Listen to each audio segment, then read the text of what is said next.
You are listening to the REI Mastermind Podcast. Join JD as he chats with industry-leading real estate experts and professionals. We learn from their experience and uncover the strategies to their success that we can implement into our own businesses, and we can drive immediate results today. They share their experience and wisdom as we build the foundation to our own success. This is the REI Mastermind Network.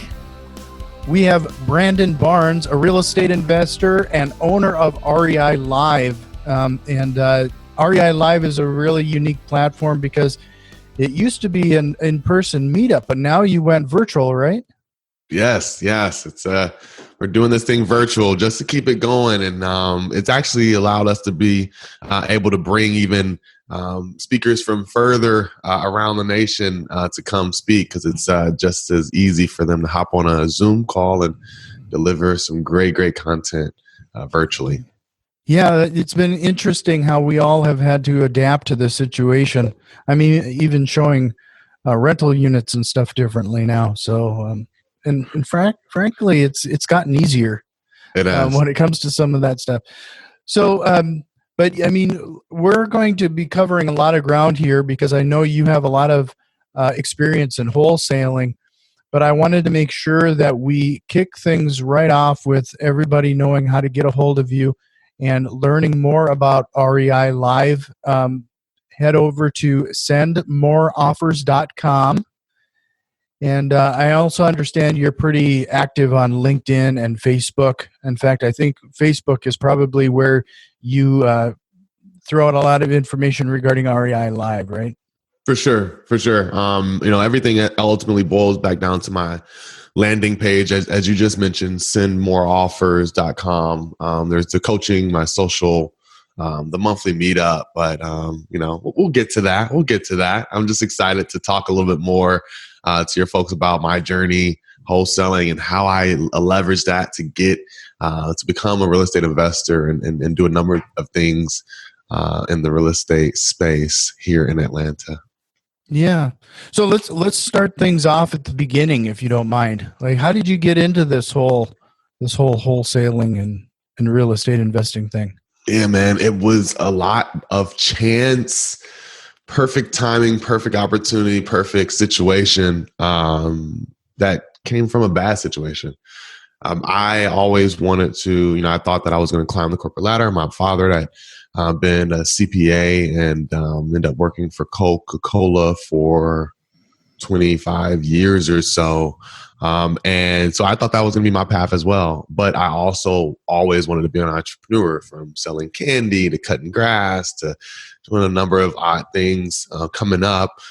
So much so that once I got to Purdue University, where I ultimately graduated, I took the entrepreneurship certificate program, which was like a 15 credit ordeal that allowed me to kind of understand what it took to develop a startup company. But it was my idea that I would be able to, have some great idea further down the line. Well, that didn't happen that way, because upon graduating, I took my first job with the H.J. Heinz company in Pittsburgh, met some great friends, and then I was going to rotate to different cities and different positions and come out as a manager. Well, they got bought out after they had moved me to the Quad Cities, which is on the Illinois-Iowa border. And I had to find a local job. So I started working with the Kraft Oscar Mayer company. And then they got bought out by the same company. Had an opportunity to move to Atlanta because there was an opening at Talenti, which was a gelato company, small gelato company, but they got bought out too. 3 for 3. They got bought out by Unilever. So now they're a Unilever company. And I was fired 2 weeks after getting married on 10/10/15. And, after stumbling around a little bit, by December, I reached out to a buddy of mine that I met in Pittsburgh and said, "Hey, what's that real estate thing you were always talking about when we used to hang out and chill out in Pittsburgh?" And he was like, "Man, look, I moved to Atlanta. Come by. I'll share the mentor program with you. We'll do this thing called Driving for Dollars. We can listen to the content, and I'll kind of be, your guide into this space." So January 2016, I started working with him, and kind of the rest is history from there. Hmm. So, everybody kind of likes to start, or at least likes the concept of wholesaling. That seems to be like the gateway drug when it comes to real estate investing. It's the low hanging fruit. And, I'd say that. and there's like this romanticism around that they're just going to find these deals. It's getting into real estate investing without money out of pocket kind of a thing. Talk a little bit about that. Yeah, you're shaking your head no already. It's not as easy as some people paint it, is it? Absolutely not. Absolutely not. There are people that want to call themselves wholesalers that literally are just like scouring the internet and Facebook groups and people's emails and then try to repackage that deal to their buyers list, and they call themselves wholesalers. That's not wholesaling. Like the wholesaling, when you boil it down, is the art of finding off-market properties at a discount repeatedly. That is it, the core of that. And for me, it's always direct to seller. Like if you don't actually hold a contract or an equitable interest in a property, you're not really wholesaling. Like, yeah, we can do a JV deal here or there, but it's being able to establish a relationship, get in front of homeowners, and have them agree, and you agree together to transact on their property, to go under contract. And that takes resources. It's going to take some amount of money. And you can, if you don't have a lot of that resource, it's going to take a lot of your time.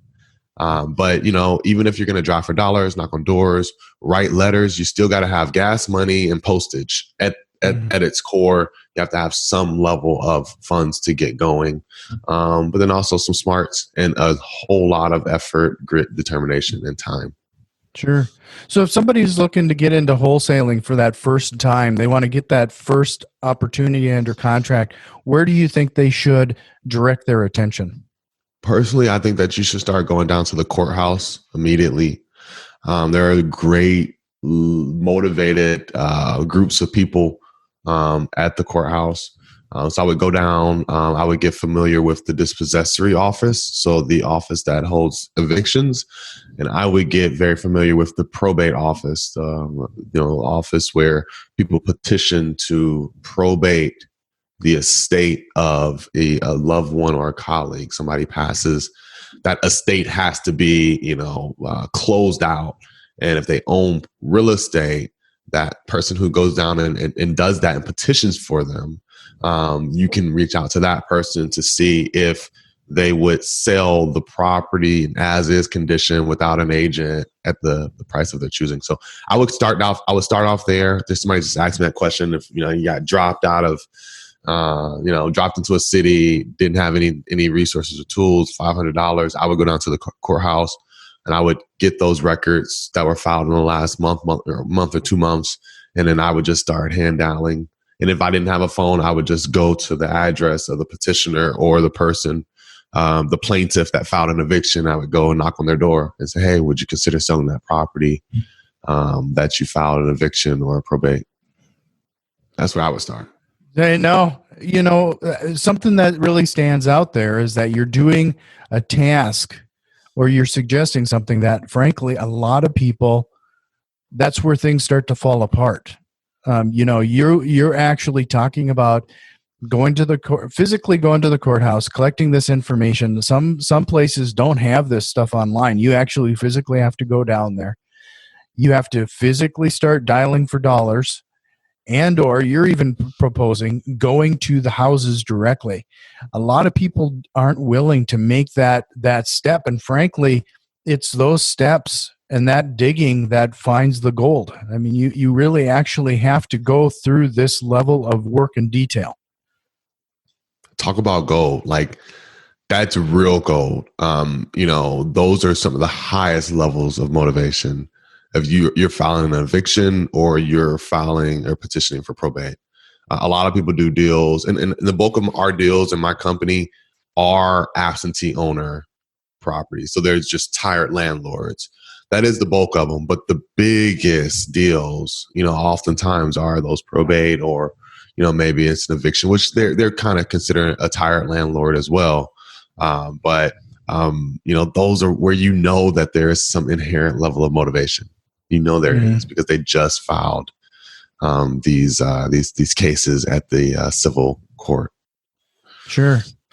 So, while this seems to be a good spot to just remind everybody, if you like to hear or learn more about Brandon and what he offers, especially his REI Live, make sure you head over to sendmoreoffers.com and especially find his Facebook page, because I think that's where most of his information regarding the REI Live is available.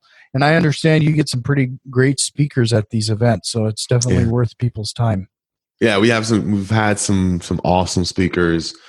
Zach Booth is like the king of driving for dollars. He just was this past month. We've had Elijah and Jennifer, that they're like the king and queen of fire damage profit, and really focus on if you have a fire damage property. But that meetup group was something that I took over March of 2019, and what it opened up for me was an opportunity to be able to help others that wanted to learn about how to get into real estate. And so this whole Send More Offers thing it's a coaching program, but it's a philosophy on how we're able to do deals in a consistent manner without having to go to every property in person.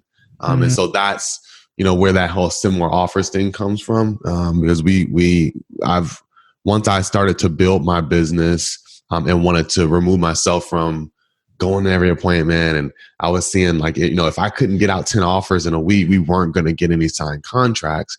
So I figured out a way to come up with the offer price quickly over the phone, to expedite, the conversations and the follow-up by keeping our leads in the dialer, and then automate the actual offer delivery process through, a DocuSign and an automation within our CRM. And I packaged that up. And that's how I went from doing 6 figures in a year to 7 figures, was just that simple change, putting somebody in that seat and starting to only go to the property after it was under contract. That really changed the game for my business. That's how we went from 6 to 7 figures. And that's really what I share with our coaching students these days, is how to send more offers. And hence the whole sendmoreoffers.com. No, so I'm glad that you brought this up, because this is part of what I had read on your site and a few other places regarding offers over appointment strategy.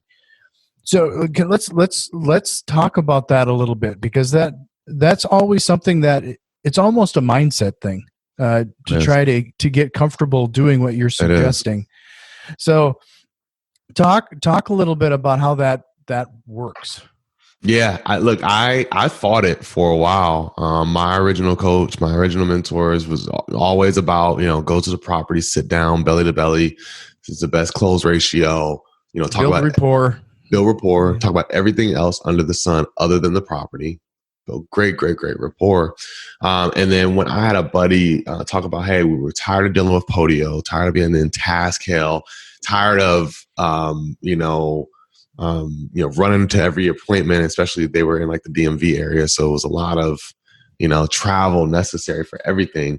And he said, you can do deals without going to these properties.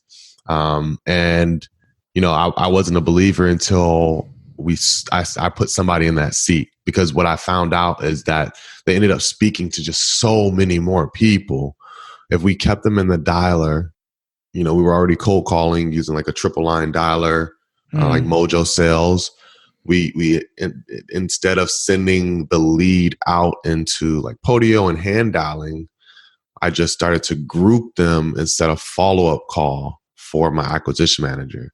So he's able to power dial all of the leads and have, longer conversations. And that was the big thing. It was, we switched from having like a 5-10 minute conversation to where, you'll sometimes spend 30 minutes on the phone, and it's building rapport over the phone. It's a longer conversation. And then I realized the only way that I could make offers without going to the property and seeing the repairs specifically was if I just based my offer off of homes that already sold in the area by looking at the price history and looking at the photos. And so it was those two things. It's a little bit more detailed than that, but it was those two things, or those few things, that actually allowed me to transition and put somebody in that seat, and send over as many offers as I could do in 3 months. He's able to do in a week. So it's 50 plus offers each and every week at least. It's working. You're kind of sidestepping, and this goes back to what we were talking about before, as with the whole pandemic and everything, we've been having to be a little bit more imaginative regarding some of this stuff. But when you're throwing out those offers, so you get it under contract. I'm just trying to get my mind wrapped around this a little bit. So when you get it under contract, that's when you actually physically send somebody, and then is there like a renegotiation period at that point if you find other things that you just doesn't support what you offered? Yeah, it's rare. It's rare though, and rare is relative. It's out of every 5 deals, we may have to renegotiate or get a reduction on 2. It's no different than when I was going to the appointments in person, because I would go to the appointment in person and lock something up on the spot. And then there's times that I still had to go back and renegotiate, reduce, or terminate. But what happened is we don't stretch to try to make something work. It has to fit, for the most part, within our range. And by not stretching to try to make things work and making offers with a 20K margin built in, it allows us that buffer room to make a mistake. So it was kind of 2 things that happened simultaneous. I worked with Todd Toback that mentioned, hey, if you expect more bigger deals and you build in a 20K margin or so, you'll start to get bigger deals. You expect bigger deals, you'll get them. But then also, it was also that time when we switched to sending the offers without going to the appointment, and that 20K margin gave us a buffer to where if we did screw something up, we could still pull out a 10K deal. Versus, when I started off, my original coach said, hey, 10K all day. If it's not 10K, it's not a good deal. And that 10K could evaporate very quickly. Right. So we put in that 20K margin, and we're still able to do deals without having to renegotiate, reduce. We're not just locking up deals for the heck of it, knowing that we're going back to reduce. That's not how we want to do business. We want to get it right the first time. And we're usually able to do so building in a 20K margin and being very firm on that, as we see the numbers when we're doing the evaluation. Sure.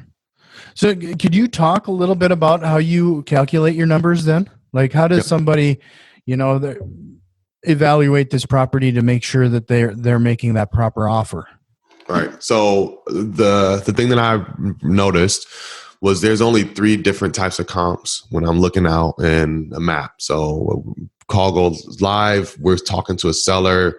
I can click a Zillow button and it'll populate the map of around the subject property. And so I'll draw a circle, stay within all the main roads, don't go over highways or anything like that. Try to stay within the subdivision, and be within 500 square feet of the subject property's square footage.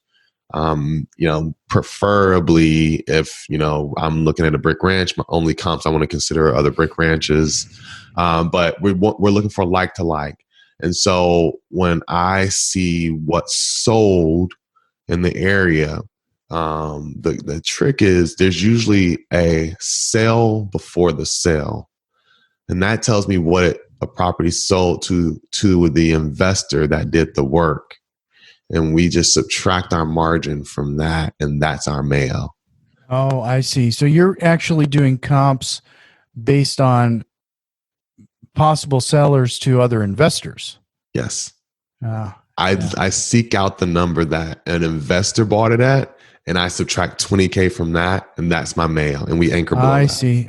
Yeah, because where I think a lot of people were confused, including myself, is that you're looking at basically properties on the MLS that have ARV, after repair value, for those, Right.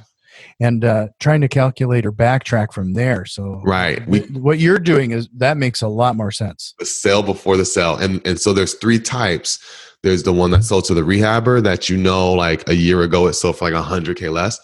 There's the ones that sold to landlords, because if you look in Zillow, you'll see the last sale was $900 a month. And then there's usually a sale prior to that before they fixed it up and rented it. Or sometimes there's, the owner occupied one that it's in a really great neighborhood and it's sold fully furnished. In that case, if my subject property is in a very, very great shape, I'll just subtract the $20K off of the one sale that happened if it's sold, like move-in ready, really great area. But yes, we're always looking at the sale before the sale. We base our offer price off of what we can assume it's sold to another investor, all things equal. Sure. No, that's a great tip. You see how fast you can make those offers? Like if I'm just seeking out that number, I can make that offer so fast and on to the next one and get out 10, plus each day. Right. And do you feel like when you're talking to these people, then do you have to explain your number a little bit, like so you can let them do some mental gymnastics to get themselves down to that number? How does that conversation go? Or are you finding that you're doing so many offers that it kind of comes out in the wash? More so, it's so many offers it comes out in the wash, but we're anchoring below that Mayo, right? And we're trying to work our way up. And of course, I'm not having these conversations as much anymore, really hardly ever. My acquisition manager is great. He's a former Marine, fought in Afghanistan. He actually lives in Mexico for his mental clarity, mental sanity, but he's great. He's great on the phone.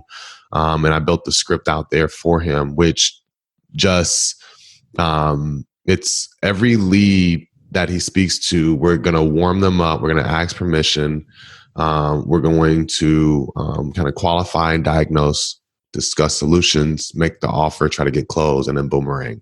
That's our process. And so he's putting offers out and saying, hey, this is based on what I'm seeing sold in your area.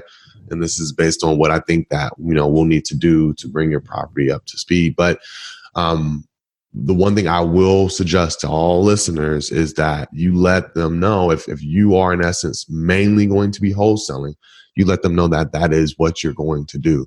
So we do tell homeowners that, vast majority of the times we're going to immediately resell your property for profit.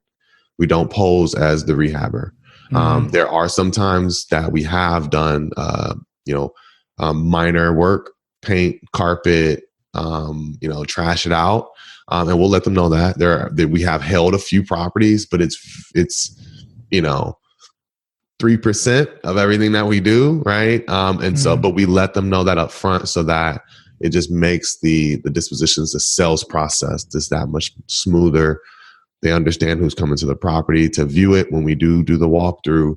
And they do understand, if we do ultimately assign the property, that they'll see an assignment fee to us because we've sold it to someone else. But we hold their hand.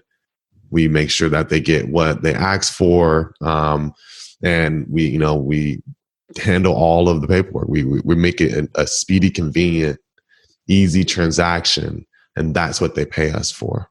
Sure. So, I'm already can tell, and I hope you have a little bit more time because I know we scheduled this for 30 minutes, and I'm hugging on that pretty good here already. So can I bend your ear a little bit longer? For sure. So let's change the topic slightly, because one of the things that I find when people are getting into wholesaling and they ask me questions, the concept of find the deal and the buyers will come. I hear that actually a little too often. Let's talk a little bit about the importance of building your buyers list and where you should start and how important do you place that?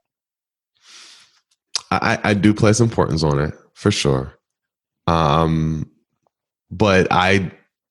what I tell my coaching students is that I do want them to find the deal, right, and build their buyers list over time, because I think that's the more important skill is being able to negotiate with sellers. But I've fortunately built relationships with some very key buyers over time. I do have a large buyers list. And some of that was from trading with some folks and then putting out an email and letting people know who I am.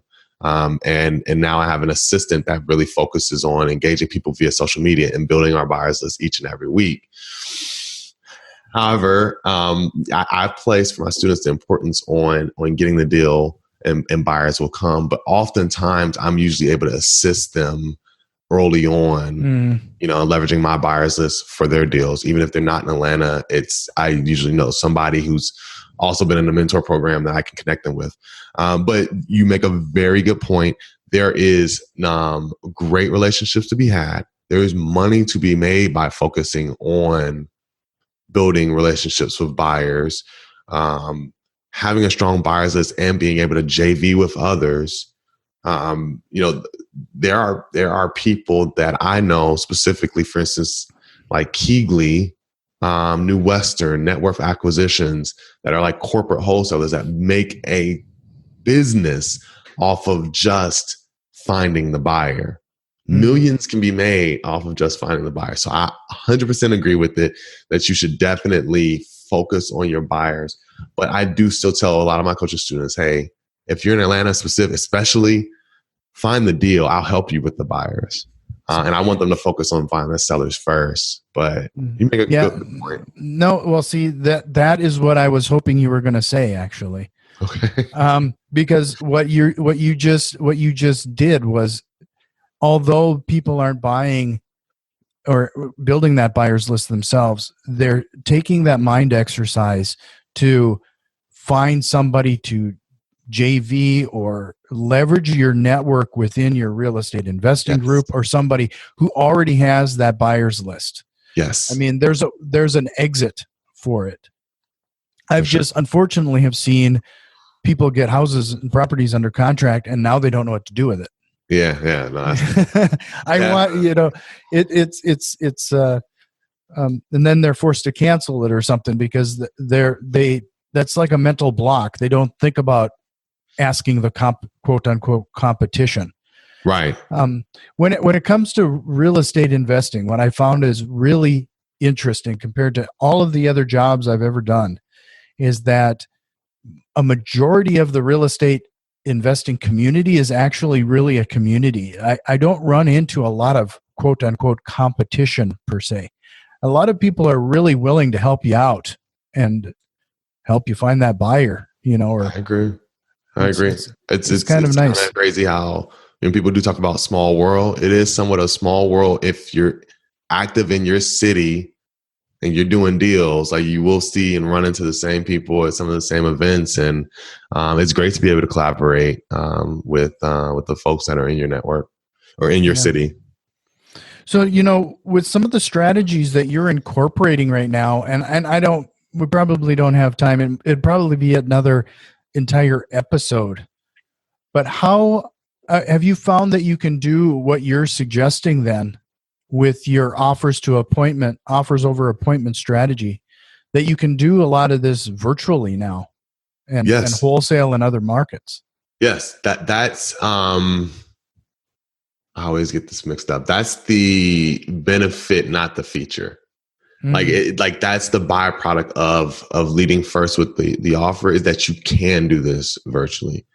I wasn't trying to have a virtual, be a virtual wholesaler, but the byproduct of this leading first with the offer is that you can do it from anywhere. And so even though majority of the deals that we do are here in Atlanta, they're still virtual, but this is our market at the same time. We jumped into Charlotte right before COVID happened, and we've had success. We did close 3 or 4 deals. We had about 6 or 7, but I went on and pulled back out of Charlotte because it was literally we started marketing in Charlotte like February, and then COVID happened in March. And so I couldn't control the buy side as much. I did leverage network up there, but I couldn't control like boots on the ground and stuff like that. So I just went and pulled it back in. But very quickly and immediately, within a month, we had our first contract in a new market by employing the same strategy. So, though I don't promote like, hey, I'm a virtual wholesaling coach, I promote that. Hey, I send more offers than the next person. But the benefit of that is that it can be virtual. Mm-hmm. Yeah, and that virtual wholesaling is always a hot topic, and maybe we can bug you sometime and we can chat a little bit more in detail on that sometime. But with that, it's just been really a great conversation. I enjoyed this quite a bit.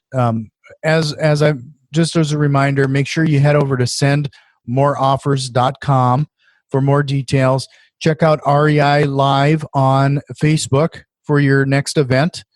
And other than that, is there any questions? Is there a question that you wish I would have asked you here today? No. I think that we got pretty far into kind of the beginning and the building. What I do place a heavy emphasis on, and what I am most proud of, is the team that I've built. Because when I talk to people about like what I've done, I remind them that like my team, my core 3 are a family, and really 5. My acquisition manager, John, my longest cold caller, Sharon, my longest assistant, Nicole, and then there's Florence and Chelsea as well. Like I would be nothing without them. And, it's the team that I built, and I worked with them. Like not many people have a cold caller that they've had on their team for 3+ years. Yeah, because that's a tough job. It's a lot of blood, sweat, and tears shed over the years. But that's something that I think that is super important about building teams. So that's something that maybe on the next conversation we could talk a little bit more about that.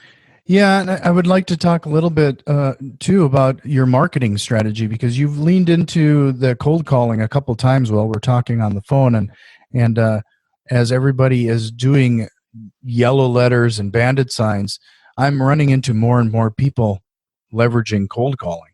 Mm-hmm. That's my bread and butter.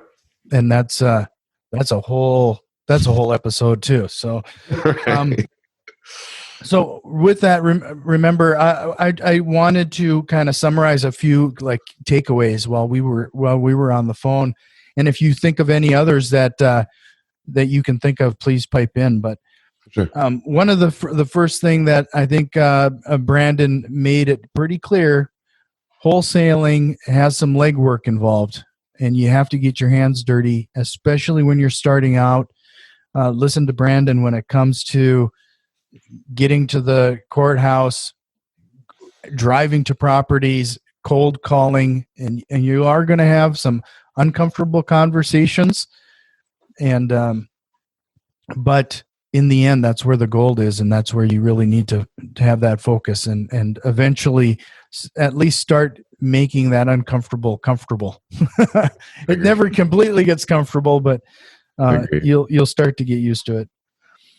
I really like how you calculate what you're offering for your offers over appointment strategy, looking at that sale before the sale. Mm-hmm. We are so focused on that ARV and what that neighborhood can possibly support. But if you're doing these quick offers like you're suggesting, that taking a step back and looking at the dollar amounts of the sale before the sale, fantastic. That is a great takeaway. And if anybody pulls one thing from this show, I'm going to say it's probably that. Right. And then when we're talking about building that buyer's list, you don't necessarily have to be so focused on building that buyer's list yourself, but look at your local or your real estate community, see who can help you, even if it's a joint venture in some way. Right. Half of a deal or part of a deal is better than no deal. So leverage your network, leverage those people around you, and you'll probably learn quite a bit on the way. Right. For sure. So Is anything else I that think you stood hit out? it. I think you hit it. That was a good top 3. I really, really appreciate your time, Brandon. I hope we can chat again sometime. Yeah. I think, like I said, we probably could generate another couple episodes just out of some of the topics we brushed on here today. For sure. Yeah. We'll be back in a few months, maybe top of the year, spring. Yeah, that'd be awesome. Yeah. So thank you again, sir. We'll talk again. Awesome. Great. Thanks, Jack. This has been the REI Mastermind Network. You can already tell that we've made some changes, and a few more are on the way. If you are interested in what we have planned, head over to patreon.com/REI Mastermind and support the show today. Financial contributions are always appreciated, along with a like, share, and review. It really helps us grow and reach more people with this valuable information. See you next time, and tell a friend.